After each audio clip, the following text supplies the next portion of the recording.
Topik lainnya, PDI Perjuangan menyiapkan Menteri Sosial Tri Risma hari ini untuk bersaksi dalam sidang sengketa Pilpres di Mahkamah Konstitusi. Sekjen PDI Perjuangan Hasto Kristianto bilang TPN Ganjar Mahfud telah menyiapkan saksi dari tingkat kabupaten dan sejumlah pakar untuk membuktikan kecurangan Pilpres. Kata Hasto, seluruh kader PDI Perjuangan siap menjadi saksi, termasuk Menteri Sosial Tri Risma hari ini jika diperlukan. Menanggapi kubu Prabowo Gibran yang siap mematahkan tuduhan ada intervensi Jokowi, Hasto bilang tak mungkin menteri bergerak tanpa arahan Presiden. Itu kalau mereka selesai baru kita putus. Bansos tahunya ya dari Kemensos. Tentu. Seluruh kader dari PDI Perjuangan siap menjadi saksi sekiranya diperlukan, termasuk Ibu Tri Risma hari ini. Tidak mungkin para menteri bergerak tanpa arahan dari Presiden. Sehingga abuse of power itu dimulai dari ketika Mahkamah Konstitusi yang seharusnya netral, tidak boleh diintervensi oleh lembaga eksekutif termasuk Presiden, ternyata bisa diintervensi dan terbukti ada keputusan dari MK. Sebelumnya tim hukum nasional Anies Mohaimin mengusulkan ke Mahkamah Konstitusi agar menghadirkan sejumlah menteri dalam kabinet Presiden Jokowi untuk bersaksi dalam sidang sengketa Pilpres, antara lain Menteri Keuangan Sri Mulyani Indrawati dan Menteri Sosial Tri Risma hari ini. Menurut Ketua THN Anies Mohaimin Ari Yusuf Amir, para menteri penting dihadirkan di sidang MK untuk mengungkap kecurangan Pilpres 2024. Ini hal yang penting sebetulnya untuk membuka cerita fakta sebenarnya bagaimana tentang misalnya Menteri Keuangan penggunaan anggaran negara kita, bagaimana tentang Menteri Sosial penyaluran bansos-bansos kita. Itu penting sekali sebetulnya supaya masyarakat tahu dan kita betul-betul bisa memahami secara utuh, dan sehingga yang tadi kami sampaikan di awal tentang terjadinya pengkhianatan konstitusi, MK sebagai penjaga konstitusi kita dapat memberikan putusan yang seadil-adil. Tim hukum nasional Anies Mohaimin mengusulkan ke MK untuk menghadirkan menteri-menteri di Kabinet Jokowi sebagai saksi kecurangan Pilpres 2024. PDI Perjuangan juga memberi lampu hijau seandainya Menteri Sosial Tri Risma hari ini dipanggil MK untuk menjadi saksi sengketa Pilpres. Lalu apakah Mahkamah Konstitusi menyetujui usulan penggugat agar memanggil para menteri untuk bersaksi di sidang sengketa Pilpres? Dan apakah mungkin Presiden Jokowi akan memberi izin menteri-menterinya menjadi saksi yang memberatkan? Sudah hadir untuk diskusi pada sore hari ini pakar hukum tata negara dari Universitas Brawijaya Aan Eko Widiarto dan pengamat politik Yunarto Wijaya. Selamat sore semuanya, apa kabar? Selamat sore. Terima kasih sudah hadir dalam diskusi kami kali ini. Pak Aan, saya ke Anda dulu. Memanggil menteri sebagai saksi ke MK untuk perkara sengketa hasil Pilpres secara hukum tata negara ini mungkin dilakukan? Bukan hanya mungkin ya, tapi itu sudah ada dasar hukumnya. Di dalam hukum acara perselisihan hasil pemilihan umum ya yang diatur di dalam peraturan Mahkamah Konstitusi nomor 4 tahun 2023. Di sana sudah sangat jelas ada dua pintu yang bisa digunakan untuk mengajukan menteri di persidangan. Pintu pertama itu adalah melalui pengajuan dari pemohon dalam hal ini. Jadi di pasal 41 ayat 1 huruf A itu pemohon mempunyai hak untuk menugaskan bahkan di sana saksi gitu. Nah, siapapun saksi ini, yang penting saksi adalah orang yang mengetahui melalui melihat sendiri, mendengar sendiri, mengalami sendiri suatu peristiwa. Itu pintu pertama. Pintu kedua yaitu pintu Mahkamah Konstitusi itu sendiri. Karena selain pemohon, termohon, kemudian juga Bawaslu, Mahkamah Konstitusi itu dapat memanggil saksi untuk didengar keterangannya di dalam ruang persidangan. Itu mahkamah sendiri yang bisa memanggil juga gitu. Nah, kalau digabung misalnya pemohon juga mengajukan atau pemohon mohon kepada mahkamah untuk memanggil, misalnya begitu, itu sangat mungkin. Ya. Jadi dalam hal ini saya melihat dasar hukumnya sangat kuat. Ya, siapapun, karena kita kan negara hukum, setiap orang kedudukannya sama di hadapan hukum, maka kalau yang bersangkutan mempunyai kapasitas mengetahui suatu peristiwa, melalui melihat, mendengar, merasakan sendiri suatu peristiwa itu, maka terkualifikasi sebagai saksi, maka ya bisa dihadirkan di Mahkamah Konstitusi, persidangan Mahkamah. Konstitusi. Oke, dua-duanya memungkinkan. Tapi fakta dari segi politiknya juga, Mas Toto, kita paham bahwa oke PDI Perjuangan sudah meng-ACC dan siap menghadirkan Tri Risma hari ini kalau itu diperlukan. Tapi kan Risma juga sebagai menterinya Joko Widodo yang kita paham alur keberpihakannya kemana begitu ya, secara langsung maupun tidak langsung. Ini bakal jadi tantangan tersendiri atau ada warna lain mungkin yang Anda lihat? Iya, kalau kita lihat sebetulnya ini kan bermula dari sebuah kesadaran. Kalau kemudian gugatan ini ingin dikabulkan atau ada sebuah perubahan dalam keputusan MK, tidak bisa berhenti pada level memposisikan MK sebagai mahkamah kalkulator. Itu biasanya terjadi dalam konteks misalnya perselisihan antar suara dalam konteks pileg ya, pembuktian D1, D1 dan lain-lain.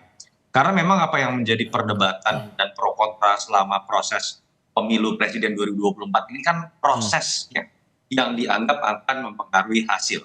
Saya pikir ujian pertama di situ. MK bisakah mengembalikan marwahnya dalam konteks melihat proses juga, misalnya memutuskan sebuah TSM untuk kemudian bisa memutuskan pemilu diulang seperti gugatan nomor 1 dan nomor 3 misalnya.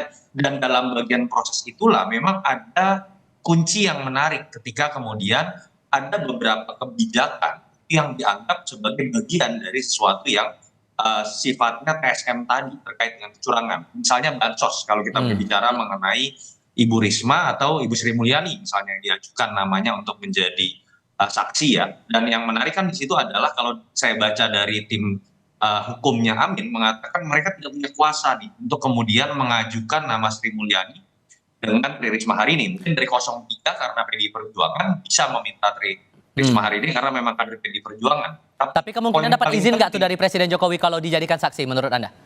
Iya, yang menarik tadi sebenarnya menurut saya adalah kata kunci di MK tadi. Tadi Mas Aan sudah menyebutkan otoritas dari MK itu juga bisa menghadirkan saksi, termasuk para menteri. Sehingga ketika otoritas MK meminta, saya pikir tidak ada alasan untuk kemudian dari menteri tersebut misalnya menolak, gitu ya, atau kemudian karena alasan politis Presiden misalnya melarang. Jadi kata kuncinya lagi-lagi ada di MK. Sulit kalau menurut saya berharap dari inisiatif para menteri karena seperti tadi Mas Tiva sebutkan akan ada konflik of interest di situ. Pak Kewo, mereka berdua juga adalah pembantu presiden yang mau tidak mau akan membuka fakta mengenai potensi penyalahgunaan kekuasaan seperti yang dikejar oleh kubu 01 dan 03. Dan di sisi lain kita tahu presiden kenapa namanya disebut-sebut karena di situ ada anak presiden yang maju sebagai cawapres. Jadi memang ada kerumitan secara politik. Tetapi kalau kemudian MK punya posisi yang jelas mengembalikan marwahnya, saya pikir kompleksitas politik itu bisa kemudian diterobos begitu ya dengan menghadirkan menteri. Oke, tapi secara alurnya Pak tadi betul bahwa ada dua pintu Pak An untuk bisa mengundang para menteri ini menjadi saksi di MK. Secara alurnya apakah hakim MK dulu yang memerintahkan pemanggilan saksi atau dari pemohon dulu yang menghadirkan atau gimana? Ya, kalau dari sisi alur, sebagaimana persidangan sudah kita ikuti ya, kemarin kan ditanyakan mau menghadirkan berapa saksi, mau menghadirkan berapa ahli, kan gitu sudah ditanyakan kemarin. Nah, itu alur yang dari pemohon. Sehingga nanti ada listnya, ada list saksinya. Nah, kalau kemudian disetujui, karena memang dalam persidangan ini yang diajukan oleh MK, baik oleh pemohon, baik saksi maupun ahli, itu harus disetujui oleh majelis hakim. Kalau kemudian dari pengajuan pemohon sudah disetujui oleh majelis hakim, ya sudah ada masalah berarti. Gitu. Bisa langsung ditugaskan untuk menjadi saksi di Mahkamah Konstitusi. Tapi kalau misalnya masih belum masuk di list yang diajukan oleh pemohon, maka pemohon bisa untuk meminta kepada majelis Mahkamah Konstitusi untuk menghadirkan saksi yang dimaksud. Begitu. Nah, itu yang masuk ke pintu yang kedua tadi. Oke, kalau kemudian diajak nih misalnya dari pemohon mengundang dari salah satu saksi, anggaplah kita ambil nama Risma begitu, kemudian akan diajukan untuk maju, awalnya sudah bisa tapi ternyata pada akhirnya tidak bisa, apakah kemungkinan dari hakim juga meminta ataupun bisa mendorong begitu agar Risma ini bisa didatangkan begitu? Ya, tidak hanya meminta atau mendorong ya, tapi memanggil ya. Jadi hakim memanggil. Yang butuh persetujuan, ya ada izin ya dari presiden, itu kalau menjadi tersangka. Tapi kalau menjadi saksi itu kan bukan tersangka. Nah, jadi dalam hal ini sebenarnya tidak ada problem dengan hukum acara ya. Dan apalagi ini kan bukan acara pidana, ya. Ini adalah acara konstitusi ya. Dan Mahkamah Konstitusi punya wewenang itu untuk memanggil saksi gitu. Jadi kalau misalnya sudah di-list oleh pemohon kemudian tidak hadir, kemudian pemohon memohon kepada mahkamah untuk memanggil, kemudian mahkamah memanggil yang bersangkutan, ya sah, ya, tidak ada masalah. Ini memang wewenang dari Mahkamah Konstitusi. Oke. Dan secara politik, Mas Toto, kalau kemudian Risma dan Sri Mulyani kemudian jadi begitu hadir sebagai saksi di MK, adakah implikasi politik akan dirasakan plus dan minusnya begitu? Ya, pertama memang beban psikologis terutama buat menteri yang non partai ya. Tapi juga ada beban psikologis. Misalnya kalau Ibu Risma beban politis, bebannya adalah dia seakan-akan hadir di situ bukan hanya dalam konteks sebagai menteri yang menjalankan kebijakan dan disorot kebijakan dalam pemilu, tapi seakan-akan sebagai petugas partai yang akan jadi beban buat Bu Risma.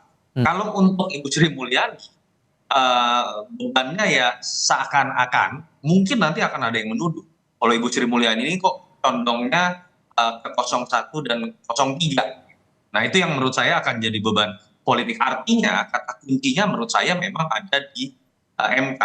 Bagaimana hakim bisa menerjemahkan bahwa panggilan ini dalam konteks memang untuk memperdalam dari sebuah pencarian fakta hukum yang kemudian akan bisa membantu MK merumuskan sesuatu yang bisa bersifat adil dalam pengambilan keputusan. Kita memang sulitnya ini sekarang berada dalam ruang penuh persepsi dan dalam konteks pemilu ya, segala sesuatunya dikait-kaitkan dengan keberpihakan. Padahal dalam konteks MK tadi yang kita sering dengar dari para pengamat atau pengamat tata negara, catatan khususnya kan adalah MK jangan hanya menjadi the guardian of constitution, tapi the guardian of demokrasi. Dalam konteks yang lebih spesifik, jangan menjadi mahkamah kalkulator, tapi juga prosesnya. Dan dalam konteks itu, pengambilan kebijakan ketika anak presiden maju, itu menurut saya akan sangat penting untuk dijadikan saksi kunci juga. Itu sih menurut saya yang akan kita lihat ke depan. Tinggal keberanian MK kok, apakah kemudian berani membuka fakta. Sebetulnya begini Mas Diva, hal-hal ini memang sebetulnya bisa dilakukan di ranah lain, di luar ranah hukum. Orang berharap dia ketika tidak bisa berharap terlalu banyak ke MK, hak angket kalau kemudian lolos itu bisa membuka tabir hal seperti ini. Tapi kita mau juga secara politik, sepertinya hitung-hitungan matematika politiknya tidak mudah nih angket lolos dengan ditemuinya Bang Surya Paloh, Mbak Puan mengatakan belum ada institusi dari PDI Perjuangan. Jadi memang benteng terakhir pada akhirnya untuk membuka fakta mengenai apa yang terjadi dalam pemilu akhirnya ada di keberanian MK untuk termasuk memanggil saksi kunci termasuk menteri di sini. Tapi di sisi lainnya singkat saja Pak Aan, sudah ada pernyataan baik itu dari termohon ataupun juga pihak terkait kaitannya dengan bansos ini nggak nyambung dengan sidang yang diistilahkan sebagai perselisihan hasil pemilu. Kalaupun kemudian betul dihadirkan Risma dengan alasan untuk menyinggung soal bansos, apakah ini tidak akan menghadirkan tantangan baru nanti saat proses sidang nantinya Pak Aan? Ya kita lihat konstruksinya dulu ya. Jadi kesaksian misalnya dari Bu Risma sebagai mensos dan bansos, itu kan yang didalilkan oleh pemohon adalah politisasi bansos. Dengan bansos itu untuk mendulang suara kan begitu. Sehingga mempengaruhi suara tersebut. Ketika mempengaruhi suara tersebut, maka hasilnya akan besar kan begitu, karena ada pengaruh bansos tadi. Itu kan konstruksi yang mau dibangun. Sehingga Mas Toto tadi menyampaikan ya sangat benar, ini bukan hanya kalkulasi. Kalau kalkulator saja, ya hasil akhir yang akan dilihat. Tetapi mengapa hasil akhirnya seperti itu? Kan ini harus di-review semua ini. Kalau memang faktor bansos yang kemudian mengakibatkan ada intervensi itu suara kemudian berubah gitu ya. Nah ini yang kemudian menjadikan intervensi tadi bahwa azas pemilu jujur dan adil, keadilannya tidak ada. Baik. Kan begitu. Oke. Nah ini yang kemudian diperhatikan. Pengujiannya itu nanti akan berlangsung di awal April 2024 ini. Pak Aan, Mas Toto, terima kasih sudah hadir dalam diskusi kami kali ini. Sehat selalu semuanya. Selamat sore. Terima kasih.